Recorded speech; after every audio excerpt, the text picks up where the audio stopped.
चर्चा ये है कि ये तीनों व्यक्ति हो सकता है कि आगामी जो चुनाव है उसमें रिटायर हों और इनके अगली पीढ़ी इस चुनाव में मैदान में उतरे। ऋतुराज जी को जदयू की तरफ से, बिट्टू सिंह को आरजेडी की तरफ से और लुड्डू ओझा और मंजूषा ओझा को कांग्रेस की तरफ से ये सुनिश्चित कराया गया है कि आने वाले विधानसभा चुनाव में आप प्रत्याशी होंगे। नमस्कार, मैं मनीष और आप देख रहे हैं 10वीं।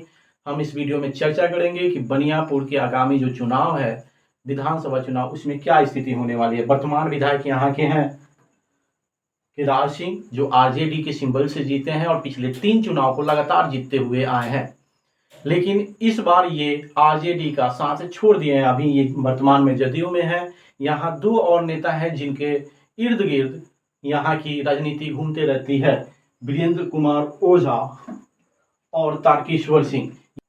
इन 3 लोगों की ही यहाँ पे राजनीति होती है, यही 3 लोग प्रत्याशी होते हैं। लेकिन इस बार सिनारियो थोड़ा सा अलग होगा। क्यों? क्योंकि चर्चा ये है कि ये तीनों व्यक्ति हो सकता है कि आगामी जो चुनाव है उसमें रिटायर हों और इनके अगली पीढ़ी इस चुनाव में मैदान में उतरे। देख लेते हैं इनकी अगली पीढ़ी को। यहाँ पे 3 लोग दिख रहे हैं। ये हैं ऋतुराज सिंह, वर्तमान विधायक केदारनाथ सिंह के ज्येष्ठ पुत्र हैं और पटना हाईकोर्ट में वकील हैं। वर्तमान में ये जदयू युवा के प्रदेश उपाध्यक्ष भी हैं हो सकता है, और ये पिछले 2-3 सालों से लगातार क्षेत्र में सक्रिय हैं। कयास लगाया जा रहा है कि इस बार जदयू के सिंबल पे हो सकता है कि इस बार ऋतुराज सिंह जी ही प्रत्याशी बन के आए। दूसरा, ये जो तस्वीर दिख रहा है ये है बिट्टू सिंह। बिट्टू सिंह की पहचान ये है कि ये पूर्व विधायक अशोक सिंह के पुत्र हैं।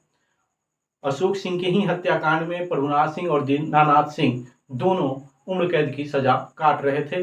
विगत दिनों दीनानाथ सिंह जी का मृत्यु हो गया। ये तीसरा जो चित्र दिख रहा है, इसमें 2 चित्र दिख रहे हैं। ये है वीरेंद्र कुमार ओझा के पुत्र और पुत्र लुड्डू ओझा और मंजूषा ओझा पुत्रवधू। ये वर्तमान में प्रमुख हैं बनियापुर प्रखंड की, और लुड्डू जी प्रमुख पति हैं। इन तीनों के कयास लगाए जा रहे हैं कि ये आगामी विधानसभा चुनाव में बनियापुर के प्रत्याशी होंगे। ऋतुराज जी को जदयू की तरफ से, बिट्टू सिंह को आरजेडी की तरफ से और लुड्डू ओझा और मंजूषा ओझा को कांग्रेस की तरफ से ये सुनिश्चित कराया गया है कि आने वाले विधानसभा चुनाव में आप प्रत्याशी होंगे।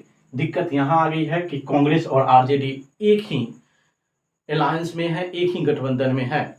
तो दोनों नेता ये दावा कर रहे हैं कि ये सीट जो होगा आरजेडी को जाएगा या फिर कांग्रेस को जाएगा। दोनों अपने अपने तौर पे बताते हैं कि कांग्रेस को जाएगा या फिर आरजेडी को। तो इनमें से दोनों का लड़ना, एक का लड़ना तो तय ही है। इसके अलावा इन युवाओं के बीच एक दूसरा युवा भी है जो पिछला चुनाव लड़ चुका है, सुमित कुमार गुप्ता, जो आरजेडी से ही हैं। ये भी आरजेडी में है और सारण व्यवसायिक प्रकोष्ठ के अभी अध्यक्ष हैं। पिछला चुनाव इन्होंने इंडिपेंडेंट लड़ा था, निर्दलीय लड़ा था और 12,400 से अधिक मत इन्होंने प्राप्त किया था।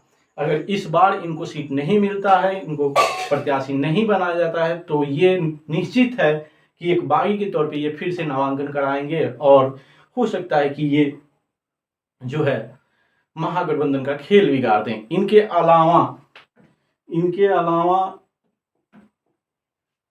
जो है अभी जनसुराज की चर्चा इस वीडियो में हम नहीं करेंगे, क्योंकि जनसुराज अभी भी डार्क हॉर्स की तरह काम कर रहा है। काफ़ी सारे युवा उनके साथ दिख रहे हैं, लेकिन ये सुनिश्चित होना अभी थोड़ा सा बाकी है कि वोट में वो कन्वर्ट होगा कि नहीं। तो एक बार हम लोग फिर से इसका वीडियो बनाएंगे, कब? जब चुनाव काफ़ी नज़दीक हो और चीज़ें थोड़ी सी क्लियर हो जाएं।